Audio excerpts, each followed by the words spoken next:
GHMC విస్తరణపై ఇవాళ Telangana BJP కీలక సమావేశం నిర్వహించనుంది. కాసేపట్లో రాష్ట్ర కార్యాలయం తెలంగాణ బీజేపీ చీఫ్ రామచంద్రరావు అధ్యక్షతన ఈ సమావేశం ఉంది. సమావేశంలో గ్రేటర్ హైదరాబాద్ పరిధిలోని జిల్లా అధ్యక్షులు, జిల్లా ఇన్ఛార్జీలు, MP, MLC, GHMC floor leader, deputy floor leader, కార్పొరేటర్లు హాజరవుతారు. ఇటీవల ప్రభుత్వం జీహెచ్ఎంసీలో 27 మున్సిపాలిటీలు విలీనం చేసిన విషయం మనకు తెలిసిందే. జీహెచ్ఎంసీలోని డివిజన్స్ ను 300కు పెంచుతూ జీవో ఇచ్చింది. ఈ నేపథ్యంలో తమ పార్టీ స్టాండ్ పై సమావేశంలో కీలకంగా చర్చించే ఛాన్స్ ఉంది. తెలంగాణ బీజేపీ చీఫ్ డివిజన్ల పెంపుకు సంబంధించి పార్టీ చేపట్టాల్సిన కార్యాచరణ పైన దిశానిర్దేశం చేస్తారు. రైట్, డీటెయిల్స్ అందించేందుకు మనకు ఆర్కే సిద్ధంగా ఉన్నారు.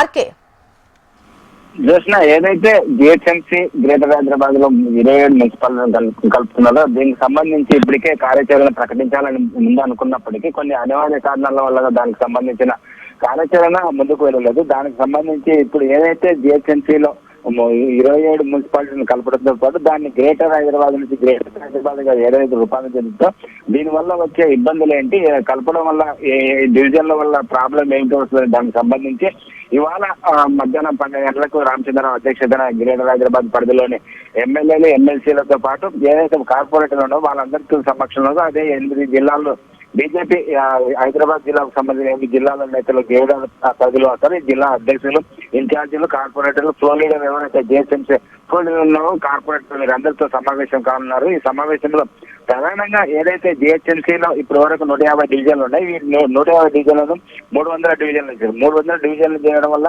వచ్చే సమస్యలు ఏంటి, దీన్ని కలపడం వల్ల గ్రేటర్ హైదరాబాద్ పరిధిలో విస్తరించడం వల్ల ఇబ్బందులు ఎలా ఉంటున్నాయి, అదే ప్రాంతాల్లో ఏదైతే మున్సిపాలిటీలు ఉన్నా ఆ మున్సిపాలిటీలో అభివృద్ధి ఏ విధంగా సాగుతుంది, ఏ విధంగా ఎలాంటి ఇబ్బందులు అక్కడ ప్రజలు ఎదుర్కొంటారో, వాటికి వచ్చే ట్యాక్స్ కానీ వాటి పనులు ఏ విధంగా విసులు చేస్తారు, ఏ విధంగా దేనిపైన ఏ విధంగా ముందుకెళ్ళాలి, ఆ ప్రజా సమస్యలను ఏ విధంగా ముందుకు తీసుకెళ్లాలని నేతలకు రామచంద్రరావు దిశానిర్దేశం చేయనున్నారు.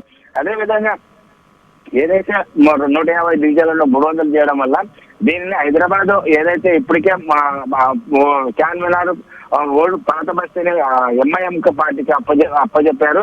అదేవిధంగా ఇప్పుడు ఏదైతే 300 డివిజన్లు చేయడం వల్ల దీన్ని 3 డివిజన్లుగా విభజించాలని ప్రతిపాదనలో గవర్నమెంట్ ఉన్న నేపథ్యంలో వాటిని 3 డివిజన్లు ఒక డివిజన్ దాదాపుగా ఎంఐఎంకి అప్పచెప్పాలనేది ఉద్దేశంగా కనిపిస్తుంది. కాబట్టి దీన్ని ఏదైతే గ్రేటర్ హైదరాబాద్ ఇప్పటికే ఎంఐఎం ప్రాధాన్యత ఎక్కువగా ఉంటుంది, ప్రాబల్యం ఎక్కువగా ఉంటుంది. కాబట్టి దాన్ని తగ్గించగలసిన దాన్ని మరింతగా పెంచే విధంగానే కాంగ్రెస్ ముందు అడుగు వేస్తుంది. కాబట్టి దీన్ని అరికట్టాలి, దీనికి సంబంధించి ఏ విధంగా ముందుకు తీసుకెళ్లాలి అనేది ప్రధానంగా ఇందులో చర్చించే అవకాశం ఉంది. చూసినా మిగతా ఏవైతే సమస్యలు ఉన్నావో ట్యాక్స్ విషయంలో కానీ, అదేవిధంగా విలీన ప్రక్రియ వల్ల వాటి రోడ్ల ఇబ్బందులు, రోడ్లు వేయడము, వీటి ఏ విధంగా కార్పొరేషన్ లో ట్యాక్స్ వసూలు చేయాలి, దీని వల్ల ప్రజలపై భారం మరింతగా ఎక్కువ పడే అవకాశం ఉంది. ఎందుకంటే ఇప్పుడు గ్రేటర్ హైదరాబాద్ లో పెంచడం వల్ల వాటిని కలపడం వల్ల గ్రామీణ ప్రాంతాల్లో ఏవైతే ఉన్నామో దాన్ని ట్యాక్స్ విపరీతంగా పెరుగుతుంది. ఇప్పుడు దాదాపుగా 1% ఉంటే దాన్ని 10% పెరిగే అవకాశం ఉంది. కాబట్టి దీనిని ఈ విధంగా ప్రజలపై భారం వేస్తున్నారు.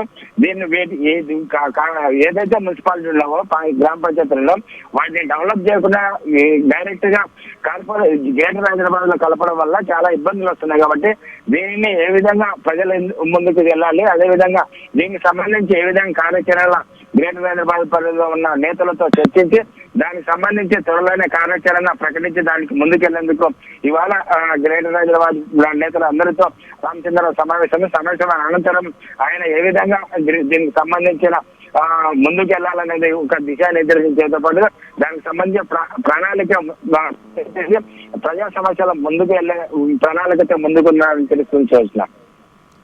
Right RK.